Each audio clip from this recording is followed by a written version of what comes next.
What it seems like for me is that O'Connor was like, believe or don't believe, it doesn't matter. God exists, and you will act in a manner that proves it. Better than food.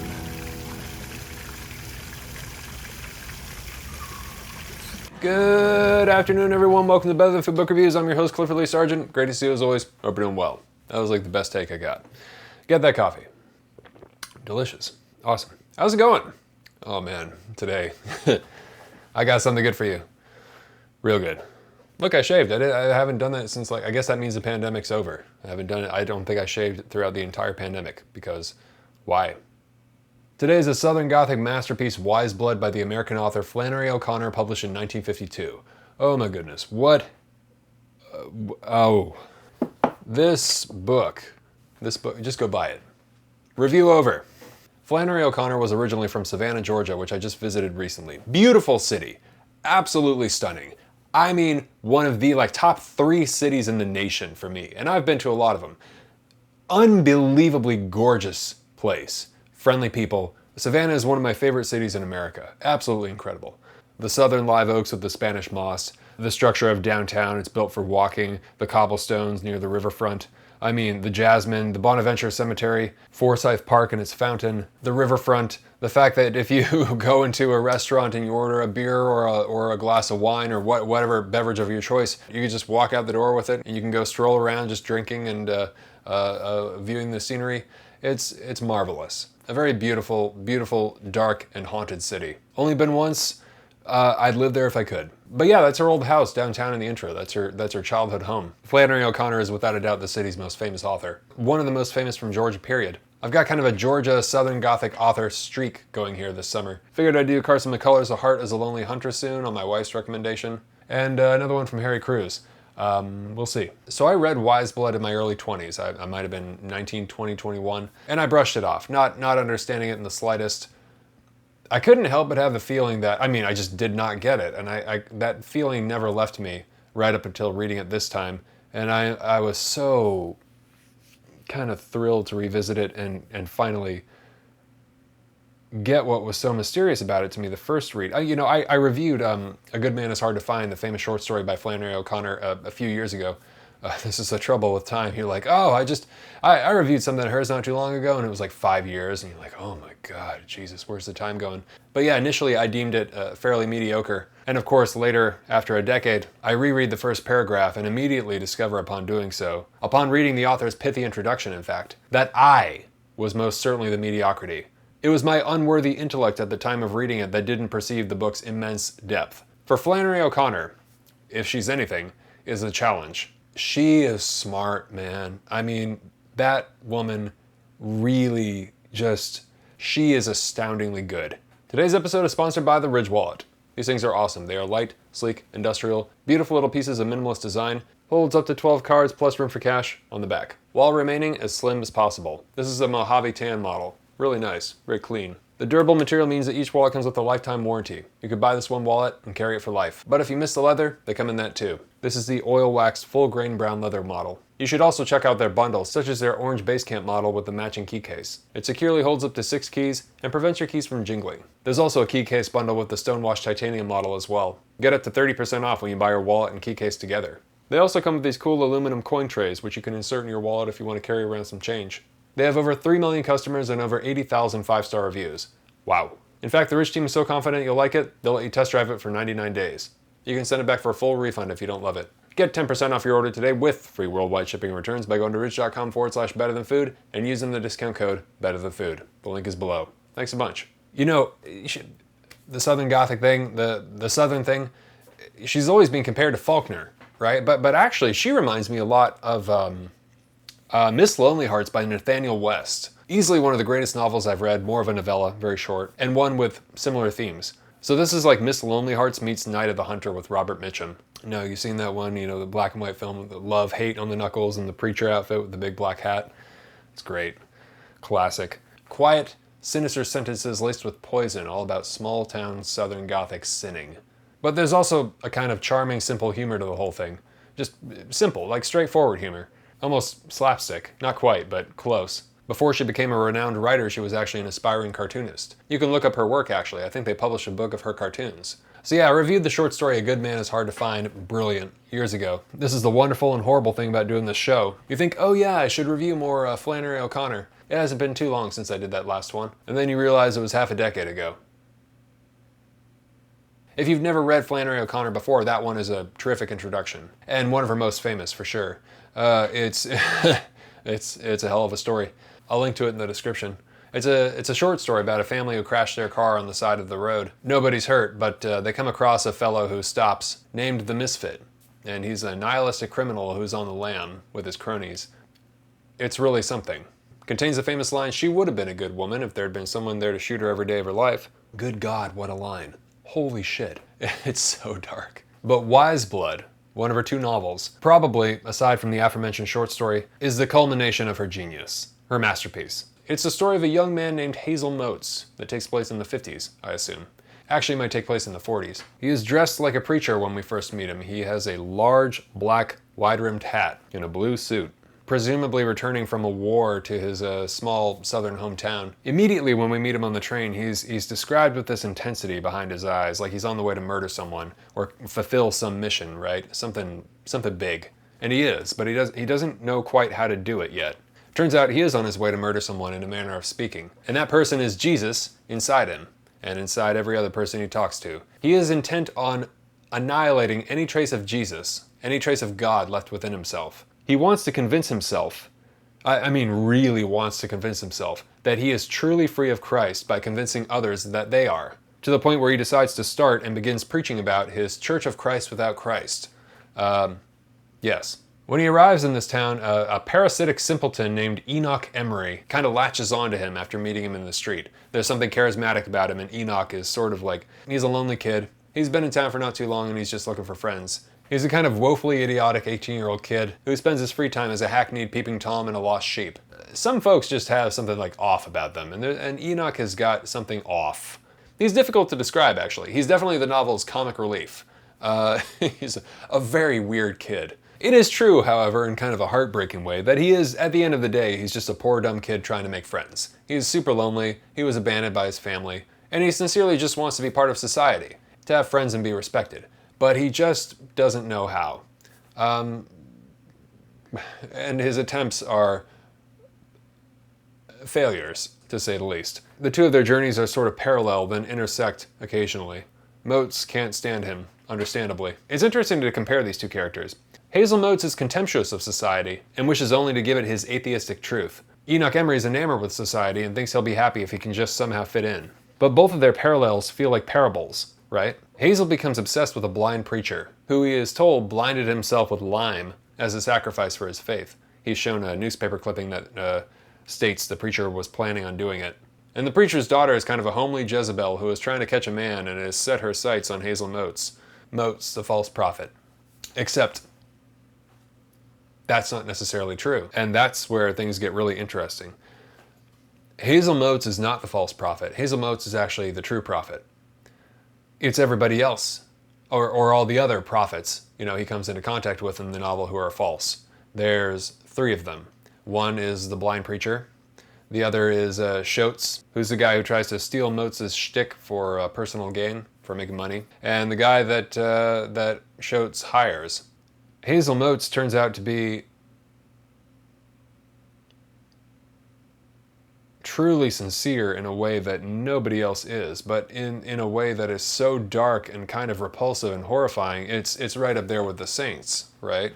He's getting at something massive and true. If you want to call it,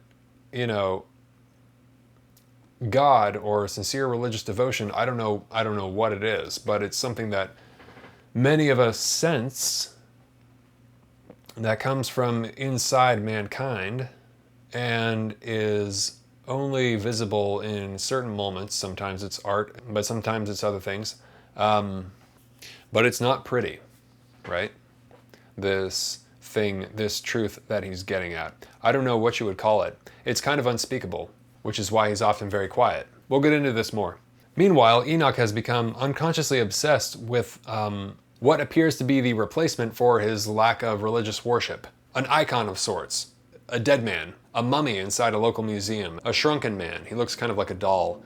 It's like a withered corpse with, long black hair. A false idol, right? As the New Testament says, ye cannot serve God and mammon, and ye cannot serve God and mummy. But who knows if Enoch read it. Enoch eventually steals the mummy and places it inside a cupboard in the room he rents that he's outfitted like a makeshift tabernacle, gilding it with golden paint on the inside and everything. And kind of unconsciously doing this in preparation for stealing the mummy. Like he's not even really aware of what he's doing, which is kind of the theme or the idea, the point of O'Connor's novel. If you attempt to be secular, the religious drive inside you kind of gets transmuted in a warped or kind of twisted fashion. Like it will find an object, but it won't be correct, right? Basically, you will worship something that is not true, right? There is this intense southern darkness in this story. The atmosphere of dry, dusty death, like walking into a graveyard in the desert. Only one way forward, and we know it's at the end of that journey. Demented is a fine way to describe it. Beautiful is another. Pious without question, but not without a biting sense of wicked humor. Glaringly American in its bizarre eccentricity, in its grotesque outsiderness. This is a word that has dogged O'Connor and as a description of her work throughout. Grotesque. I've discovered that any fiction that comes out of the South is going to be called grotesque by the Northern reader. Unless it is grotesque, in which case it's going to be called realistic. That's a quote from her essay, Some Aspects of the Grotesque in Southern Fiction, which I've linked to below. Brilliant essay. Highly suggest you check it out. Flannery O'Connor was wicked smart, very high IQ it seems, and had a disdain for the sentimental or saccharine or romantic. Unsurprisingly. She also had a real problem with the romanticized South, because Gone with the Wind was very popular at the time. And she hated that. This book, it's the polar opposite of Gone with the Wind. There's nothing romantic about Flannery O'Connor's South. She was a woman very much inhabiting base reality, trapped within her body that wasn't functioning properly, that was at war with itself in the way that a lot of Christians are battling their faith. Her body, as well, was also just destroying itself from a disease she had called lupus, which her father died from. It's pretty brutal. Lupus, your body is attacking itself, right? After complications while recovering from a surgery, she died from the disease at the age of 39. She was a devout Catholic her whole life, I believe, and for all we know, died a virgin. This woman knew pain, truly. Yeah, it's everywhere in her books, the suffering she endured. One can't help but think of it in Hazel's final days, as you'll read. What that woman must have experienced and dealt with in her life was just torture, She was hermetic, highly religious, and also, because of her shyness, her Catholicism, her illness, and just her general perspective, and of course her high intelligence, an outsider, for sure. She really gives most authors a run for their money, male or female. She was something else. It's unsurprising that Nick Cave was obsessed with the book during his time at the birthday party, and after that in Berlin. Especially when he was writing his own novel, And the Ass Saw the Angel, which I reviewed, which is basically Flannery O'Connor plus meth and heroin. From the first time I read it, I remembered up until the point where Enoch steals the mummy. I didn't remember any of the ending, which was brilliant, in my opinion. Terrific. The book kind of feels like 3 or 4 stories stitched together, right? It has very clearly delineated parts. And the ending was so depraved. I mean, it constantly leaves you questioning, where did this guy come from? What, before the book, before the book starts, what did he do, right? And we never find out. We don't know where he was deployed. We have no idea. The book is a haunting nightmare comedy, like life. Much of the book is about displacement, both of person and of personal religious devotion. When Hazel Motes comes back to his hometown in the beginning, he goes back to his old childhood home. There's nothing there. Nothing.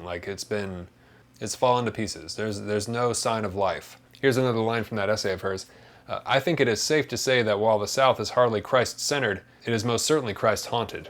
The Southerner, who isn't convinced of it, is very much afraid that he may have been formed in the image and likeness of God. Ghosts can be very fierce and instructive. Taken by itself, I think it perfectly applies to Motes. Enoch 2. The religious spirit is coming through them, but because of their inability to listen to it, whether deliberate or otherwise, it's getting warped, right?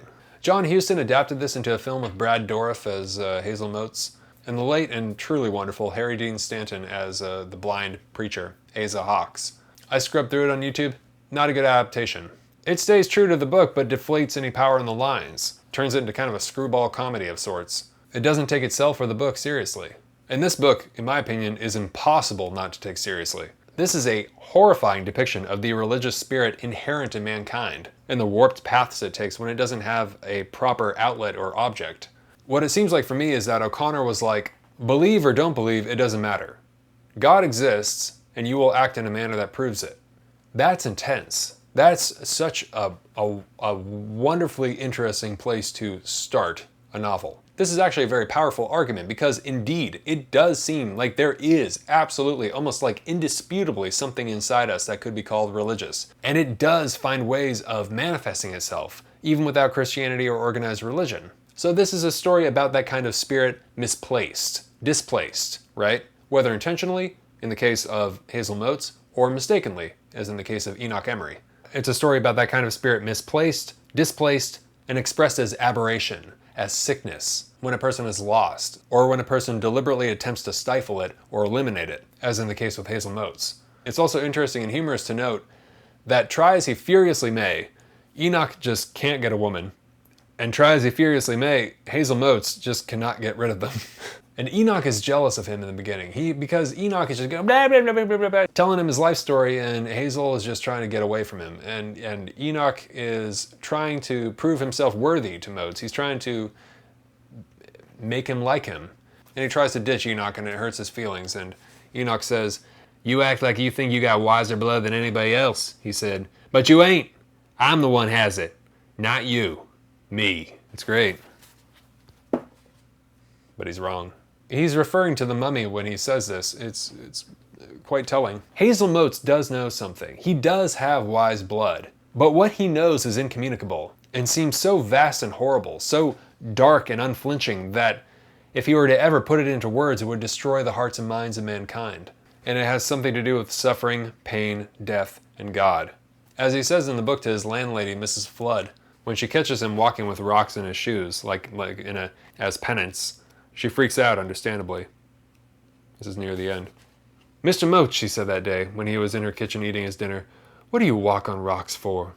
"To pay," he said in a harsh voice. "Pay for what?" "It don't make any difference for what," he said. "I'm paying." "But what have you got to show that you're paying for?" she persisted. "Mind your business," he said rudely. "You can't see." And you'll discover the horrific irony of that last line when you read the book. Better than food. Without question. One of the best books I've ever read. One of the most intelligent, profoundly inquisitive, one of the most eerie, powerful, and mysterious novels I've ever come across. So who should read it? Well, definitely if you're a fan of William Faulkner, Cormac McCarthy, Nick Cave, and Harry Crews, pick this up immediately. It is essential reading. If you're a fan of Southern Gothic literature, this is one of the holy books. All right.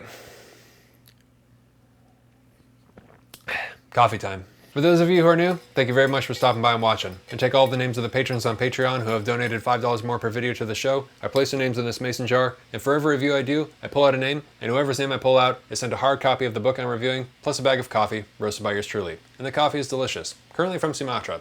If you would like to get in on that and help support the show, you can click on the link below or go to patreon.com/books are better than food and donate $5 or more per video, and I sincerely appreciate it. If you donate $1 more per video, you can get access to the cool stuff listed below. Please check it out, and thank you so much for your support. And international shipping is included.